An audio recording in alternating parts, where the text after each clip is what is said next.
ମହେଶ ବାବୁ ଭାରି ଚିଡ଼ିଚିଡ଼ା ଲୋକ। ଲୋକଙ୍କ ଭାଷାରେ ପ୍ରଚଣ୍ଡ ବଦରାଗୀ ଓ ଅଭଦ୍ର। ମୋର ପଡ଼ୋଶୀ ମହେଶ ବାବୁ କ'ଣ ଓ ତାଙ୍କର ଅନ୍ତର ଭିତରଟି କେଉଁଠି? କେଉଁ ପରିସ୍ଥିତିରେ ସେ ଏପରି ଅଭଦ୍ର ବ୍ୟବହାର କରନ୍ତି ତାହା ଅଳ୍ପ କେତେ ଲୋକ ହିଁ ଜାଣନ୍ତି। ମୂଳତଃ ଏକ ରକ୍ଷଣଶୀଳ ବ୍ରାହ୍ମଣ ପରିବାରରୁ ଆସିଥିବା ମହେଶ ବାବୁ ଜନ୍ମ ହୋଇଥିଲା 70 ଦଶନ୍ଧିର ପ୍ରାରମ୍ଭରେ। ପିତାମାତାଙ୍କ ଏକମାତ୍ର ସନ୍ତାନ ମହେଶ ବାବୁଙ୍କ ଭାଗ୍ୟଟି କିନ୍ତୁ ତାଙ୍କ ଜନ୍ମ ସମୟରୁ ବାମ ହୋଇଯାଇଥିଲା କହିଲେ ଚଳେ। କିପରି ଓ କେଉଁ ପରିସ୍ଥିତିରେ ତାଙ୍କ ପିତାଙ୍କର ଅଚାନକ ମୃତ୍ୟୁ ଘଟିଥିଲା ତାହା ବାବଦରେ ଅନେକ କିଛି କଥା କୁହନ୍ତି। ଶୁଣାଯାଏ ମହେଶ ବାବୁଙ୍କ ମା' ହିଁ ତାଙ୍କ ବାପାଙ୍କୁ ହତ୍ୟା କରିଥିଲେ କଫି କପ୍ରେ କେଇ ଟୋପା ବିଷ ମିଶାଇ ଦେଇ। ସେ ଯାହା ହେଉନା କାହିଁକି ନିଜ ଭାଗ୍ୟକୁ ସବୁ ସମୟରେ ବାମ କହୁଥିବା ମହେଶ ବାବୁ କିନ୍ତୁ ନିଜର ବାଲ୍ୟକାଳ କାଟିଥିଲେ ମାମୁଁ ଘରେ। ନିଜ ମାମୁଁଙ୍କୁ ବାପା ବୋଲି ଭାବୁଥିବା ମହେଶ ବାବୁ ଯେତେବେଳେ ସାଇ ପିଲାଙ୍କ ସାଙ୍ଗରେ ରାସ୍ତା କଡ଼ରେ ଝାଡ଼ା ସମୟରେ ମାମୁଁ ତାଙ୍କର ବାପା ନୁହନ୍ତି ବୋଲି ଜାଣିଲେ ସେହି ଦିନଠୁ ବଦଳି ଯାଇଥିଲା ତାଙ୍କ ଭାବାବେଗ। ନିଜକୁ ସମ୍ଭାଳି ନେଇ ମହେଶ ପୁଣି ନିଜର ବାଲ୍ୟ ଚପଳତା ମଧ୍ୟରେ ହଜି ଯାଇଥିଲେ କହିଲେ ଚଳେ। ନିଜ ମା'ଙ୍କ ଅନ୍ୟ ପୁରୁଷଙ୍କ ସହିତ ଶାରୀରିକ ସମ୍ବନ୍ଧ ବିଷୟରେ ନିଜ ଆଈଙ୍କ ମୁହଁରୁ ଶୁଣି ମଧ୍ୟ କେବେ ବି ତାରି ଉପରେ ତର୍ଜମା କରିନଥିଲେ ନିଜ ବାଲ୍ୟ ସମୟରୁ। ରକ୍ଷଣଶୀଳ ବ୍ରାହ୍ମଣ ପରିବାରରେ ଜନ୍ମ ହୋଇ ମଧ୍ୟ ନିଜ ବିଧବା ମା'ଙ୍କ ଆଇଁଷ ଖାଇବା ଉପରେ କେବେ ମଧ୍ୟ ରୋକ ଲଗାଇ ନଥିଲେ। ତଥାପି କାହିଁକି କେଜାଣି ତାଙ୍କର ବିରୋଧାଭାସ ପ୍ରକାଶ ପାଇଥିଲା ଯେତେବେଳେ ସେ ମାମୁଁ ଘର ଛାଡ଼ି ତାଙ୍କ ମା'ଙ୍କ ସହିତ ଚାଲି ଆସିଥିଲେ ନିକଟରେ ଥିବା ଅନ୍ୟ ଏକ ସହରକୁ।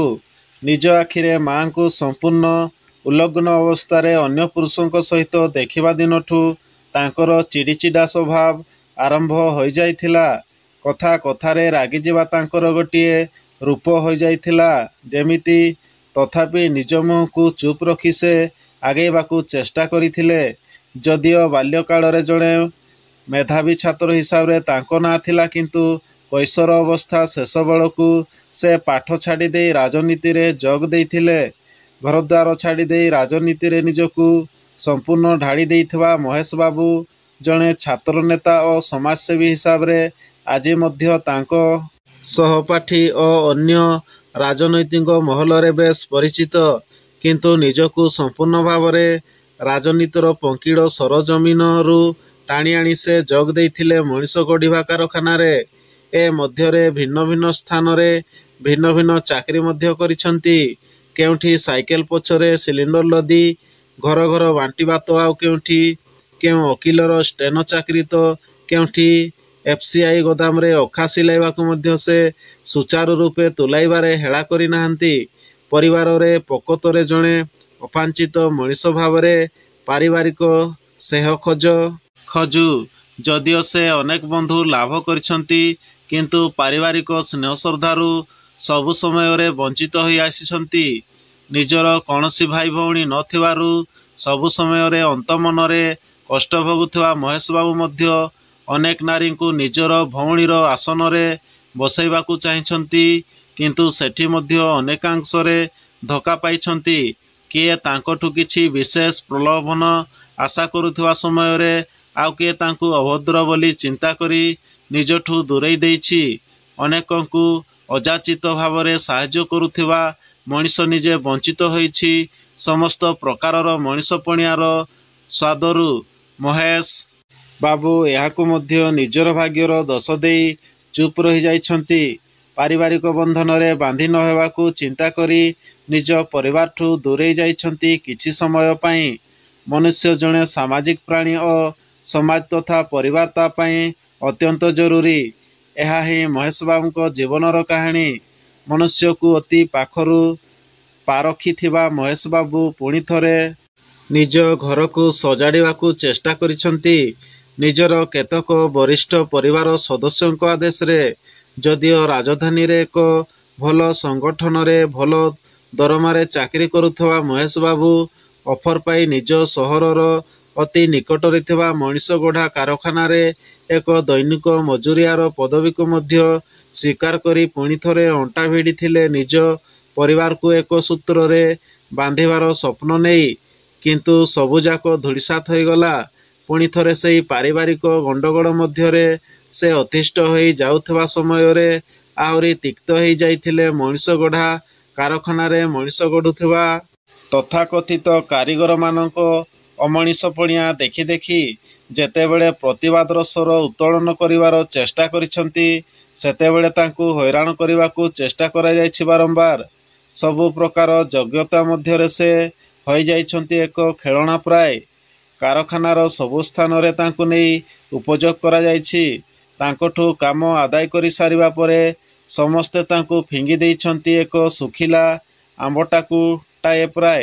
ଜର୍ଜର ହୋଇ ପଡ଼ିଥିବା ଆର୍ଥିକ ସ୍ଥିତି ମଧ୍ୟରେ ମହେଶବାବୁ କିନ୍ତୁ ହାର ମାନିବାକୁ ଯେମିତି ନାରାଜ। ଅଶାନ୍ତ ପରିବେଶକୁ ଛାଡ଼ିଦେଇ କେଉଁଠିକୁ ଚାଲିଯିବାର ପ୍ରଚେଷ୍ଟା ମଧ୍ୟ କରିଛନ୍ତି। କିନ୍ତୁ ଆଜିର କମ୍ପିଟେଟିଭ୍ ସମୟରେ କିଏ ବା ତାଙ୍କୁ ଗୋଟାଇ ନେବ? ଘର ଭିତରେ ବାହା ହେବାକୁ ନେଇ ଅନେକ ଚର୍ଚ୍ଚା ମଧ୍ୟରେ ନାରାଜ ଥିବା ମହେଶବାବୁ ବାହା ହୋଇଛନ୍ତି ଆଉ ଏକ ରକ୍ଷଣଶୀଳ ବ୍ରାହ୍ମଣ ପରିବାର ମଧ୍ୟରେ।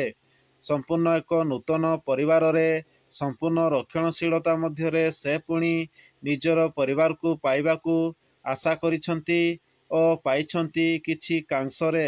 ଗୋଟିଏ ପୁଅ ଓ ଝିଅକୁ ନେଇ ତାଙ୍କ ପରିବାର ଖୁସିରେ ଚାଲିଥିବା ସମୟରେ ତାଙ୍କ ଘର ଲୋକେ ପୁଣି ବାଧା ସାଜିଛନ୍ତି ତାଙ୍କ ପରିବାର ଚଳାଇବାରେ। ସବୁକିଛି ଛାଡ଼ିଦେଇ ଆସିଥିବା ମହେଶବାବୁ ନିଜକୁ ନିଜ ଭିତରେ ହଜେଇ ଦେବାକୁ ଚେଷ୍ଟା କରି ଚାଲିଥିବା ସମୟରେ ପୁଣି ଥରେ ସମାଜ କିନ୍ତୁ ତାଙ୍କୁ ଛାଡ଼ିନାହିଁ ତା'ର ସବଳ ଦୁର୍ନୀତିର ଫାଶ ଭିତରୁ। ଦୁର୍ନୀତି ଓ ଭ୍ରଷ୍ଟାଚାରକୁ ଘୃଣା କରୁଥିବା ମହେଶବାବୁ ତାରି ବିରୁଦ୍ଧରେ ଲଢ଼େଇ କରିବାର ଛାଡ଼ି ନାହାନ୍ତି। ନିଜକୁ ସବୁପ୍ରକାର ଚ୍ୟାଲେଞ୍ଜ ମଧ୍ୟରେ ଆଗେଇ ନେବାର ପ୍ରଚେଷ୍ଟାରେ ମହେଶବାବୁ ହୋଇଯାଇଛନ୍ତି ଦୁର୍ବଳ ଓ ରୋଗିଣା। ତାହାକୁ ନେଇ ମଧ୍ୟ ଅନେକଙ୍କ ପରିହାସ ଭିତରେ ସେ କିନ୍ତୁ ଚେଷ୍ଟା କରିଛନ୍ତି ନିଜର ଦାୟିତ୍ୱ ସବୁକୁ ସଠିକ୍ ରୂପରେ ପରିଚାଳନା କରିବାକୁ। ସମସ୍ତେ ଯେ ତାଙ୍କର ଶତ୍ରୁ ଏହା ନୁହେଁ। ଅନେକ ତାଙ୍କୁ ଭରସା କରନ୍ତି ଓ ଜାଣନ୍ତି ସେ କ'ଣ। ତାଙ୍କର ମଣିଷପଣିଆକୁ ସ୍ୱୀକାର ମଧ୍ୟ କରନ୍ତି ତାଙ୍କ ଅନ୍ତମନରେ। ନ ହେଲେ ଫଟା କଉଡ଼ିଟିଏ ନଥିବା ସମୟରେ କୈଶୋର ଅବସ୍ଥାରୁ ଉଚ୍ଚ ରକ୍ତଚାପରେ ଘାଣ୍ଟି ହେଉଥିବା ମହେଶବାବୁ ତାଙ୍କ ତୃତୀୟ ହାର୍ଟ ଆଟାକ୍ ଓ ହାର୍ଟ ସର୍ଜରୀ ପାଇଁ ଲକ୍ଷାଧିକ ଟଙ୍କା ପାଇଥାନ୍ତେ କେଉଁଠୁ? ଅନେକ ଶୁଭେଚ୍ଛୁ ବନ୍ଧୁ ଓ ସହକର୍ମୀ ହିଁ ତାଙ୍କୁ ସାହାଯ୍ୟ କରିଛନ୍ତି। ଶ୍ୱଶୁର ଘରର ଅବଦାନ ମଧ୍ୟ କିଛି କମ୍ ନୁହେଁ। ସମସ୍ତଙ୍କ ସାହାଯ୍ୟ ଓ ସହଯୋଗରେ ଆଗେଇବାକୁ ଚେଷ୍ଟା କରୁଥିବା ମହେଶବାବୁ କିନ୍ତୁ ଅତ୍ୟନ୍ତ ଦୁର୍ବଳ ହୋଇ ଯାଇଛନ୍ତି ତାଙ୍କର ହାର୍ଟ ସର୍ଜରୀ ପରଠାରୁ। ଚେଷ୍ଟା କରି ମଧ୍ୟ ସେ କରିପାରୁନାହାନ୍ତି ଆଉ ଆଗପରି ଦିନରାତିର କାର୍ଯ୍ୟଚଞ୍ଚଳ ଜୀବନଧାରା। ଅନେକଙ୍କ ଅନେକ ଆଶା ତାଙ୍କଠି। ତାକୁ ମଧ୍ୟ ସଠିକ୍ ଭାବରେ କରିବାରେ ଅସମର୍ଥ ମହେଶବାବୁ। ଅଧିକାରୀମାନଙ୍କ ମନରେ ଅନେକ ସନ୍ଦେହ ତାଙ୍କ ବୈପ୍ଳବିକ କାର୍ଯ୍ୟକଳାପକୁ ନେଇ।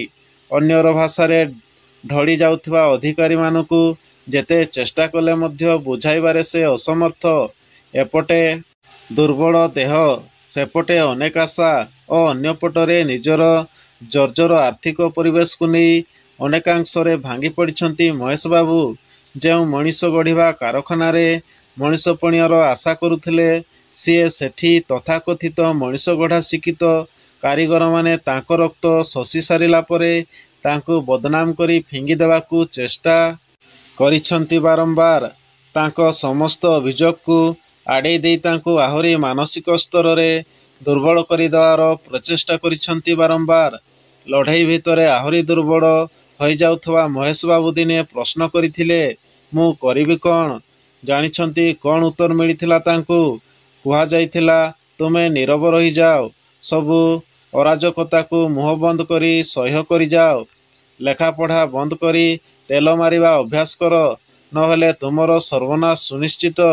ଏପରିକି ତାଙ୍କୁ ଲିଖିତ ଭାବରେ ଆର୍ଥିକ ପ୍ରଲୋଭନ ଦେଖାଇ ସବୁ ଲେଖାପଢ଼ା ବନ୍ଦ କରିବା ପାଇଁ ଉପଦେଶ ଦିଆଯାଇଥିଲା। ଘରକୁ ଆସି ନିଜ ପରିବାର ସହିତ ଏ ବିଷୟରେ ଆଲୋଚନା କରିଥିଲେ।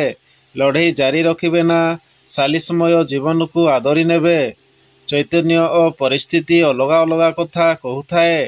ଚୈତନ୍ୟ କହୁଥାଏ, ନିଶ୍ୱାସ ବନ୍ଦ ହୋଇଯିବା ମୃତ୍ୟୁ ନୁହେଁ, ସେ ମଣିଷର ମୃତ୍ୟୁ ହୋଇଯାଇଥାଏ। ଯିଏ ଭୁଲକୁ ଭୁଲ, ଓ ଠିକ୍କୁ ଠିକ୍ କରିବାର ନୈତିକତା ହରାଇ ଦିଏ। ପରିସ୍ଥିତି ସମ୍ପୂର୍ଣ୍ଣ ଅନ୍ଧକାର। ଘରେ ମଧ୍ୟ ଏହାର ଉତ୍ତର କିଛି ଦେଇନଥିଲେ। କହିଥିଲେ, ତୁମେ ଯାହା କରୁଛ କର, କିନ୍ତୁ ଆମକୁ ଆର୍ଥିକ ବୋଝ ମଧ୍ୟରୁ ପାରି କର। କାହାକୁ ବା କେତେଦିନ ହାତପୋତି ନିଜର ଜୀବିକା ନିର୍ବାହ କରିବୁ? କେତେଦିନ ମାଗିବେ ଓ ଆଉ କେତେଦିନ ତାଙ୍କୁ ଏ ପ୍ରକାର ଆର୍ଥିକ ସହାୟତା କିଏ କେତେଦିନ ପର୍ଯ୍ୟନ୍ତ କରିବ? ମାଗିବାକୁ ମଧ୍ୟ ଲାଜ ଲାଗିଲାଣି। କର୍ମକ୍ଷେତ୍ରରେ ନିଜର ନ୍ୟାଯ୍ୟ ଲକ୍ଷ ଲକ୍ଷ ଟଙ୍କା ଚାପି ରଖିଛନ୍ତି ଅଧିକାରୀମାନେ ଭିନ୍ନ ଭିନ୍ନ ଅବାନ୍ତର ଚୁକ୍ତି ଦେଖାଇ। ଏପଟେ ଔଷଧ କିଣିବାକୁ ପଇସା ନାହିଁ, ସେପଟେ ଖାଇବାକୁ ମଧ୍ୟ ପଇସା ନାହିଁ। ସରକାରଙ୍କ ଆର୍ଥିକ ନୀତି ଉପରେ ଲଗାମ ଛଡ଼ା ସ୍ଥିତିରେ ଭଲ ଗଣ୍ଡାଏ ଖାଇବାକୁ ମିଳିବା ମଧ୍ୟ ଦୁଷ୍କର ହୋଇପଡ଼ିଲା ଧୀରେ ଧୀରେ। ଏ ପ୍ରକାର ଅନିଶ୍ଚିତତା ମଧ୍ୟରେ ସେ ପୁଣି ଥରେ ଅଧିକାରୀମାନଙ୍କଠାରୁ ନ୍ୟାୟ ଭିକ୍ଷା କରିଥିଲେ। ଏଥର କିନ୍ତୁ ଲେଖାପଢ଼ାରେ ନୁହେଁ, ବରଂ ଆନ୍ଦୋଳନାତ୍ମକ ପଦକ୍ଷେପ ପରେ। ତାଙ୍କର ଏ ପଦକ୍ଷେପରେ କ୍ଷଣିକ ପାଇଁ ଅଧିକାରୀଗଣଙ୍କ ମଧ୍ୟରେ ଭୟ ସୃଷ୍ଟି ହୋଇଥିଲା। କିନ୍ତୁ ପରେ ଯେଉଁ କଥାକୁ ସେହି କଥା। ଏପରି ଅନିଶ୍ଚିତତା ମଧ୍ୟରେ ମଣିଷ ଗଢ଼ା କାରଖାନାର ଜଣେ ଦାୟିତ୍ୱବାନ ଅଧିକାରୀ, ଯାହାଙ୍କୁ ଉଚ୍ଚତମ ଅଧିକାରୀ ଦାୟିତ୍ୱ ଦେଇଥିଲେ, ତାଙ୍କ କଥା ବୁଝିବା ପାଇଁ ଓ ନିଜକୁ ଶ୍ରେଷ୍ଠ ପ୍ରଶାସନିକ ଅଧିକାରୀର ବଡ଼ିମା ଦେଖାଉଥିବା ଅଧିକାରୀ ଜଣକ ମହେଶ ବାବୁଙ୍କୁ ଉପଦେଶାତ୍ମକ ଛଳରେ କହିଥିଲେ ସବୁଦିନ ପାଇଁ ଚୁପ୍ ହୋଇଯିବାକୁ। ସେ କହିଥିଲେ, ମହେଶ ବାବୁ, ଆପଣଙ୍କ ପାଟି ହିଁ ସବୁ କଥା ପାଇଁ ଦାୟୀ। ଆପଣ ଥରେ ଚୁପ୍ ହୋଇଯାଆନ୍ତୁ ନା। ଥରେ ସବୁଦିନ ପାଇଁ ଚୁପ୍ ହୋଇଯିବାକୁ ଚେଷ୍ଟା କରନ୍ତୁ। ଦେଖିବେ ସବୁ କାମ ହୋଇଯିବ। ଉଚ୍ଚାଧିକାରୀ ମଧ୍ୟ ଆପଣଙ୍କଠି ଖୁସ୍ ହୋଇଯିବେ ଆଉ ଆପଣ ସୁସ୍ଥରେ ଜୀବନଯାପନ କରିବେ। କଥାଟି କେମିତି ମନକୁ ପାଇଗଲା ମହେଶ ବାବୁଙ୍କର। କେମିଷ୍ଟ୍ରି ବିଭାଗରେ କାମ କରୁଥିବା ଜଣେ ବନ୍ଧୁଙ୍କ ପାଖକୁ ଚାଲିଗଲେ ମହେଶ ବାବୁ।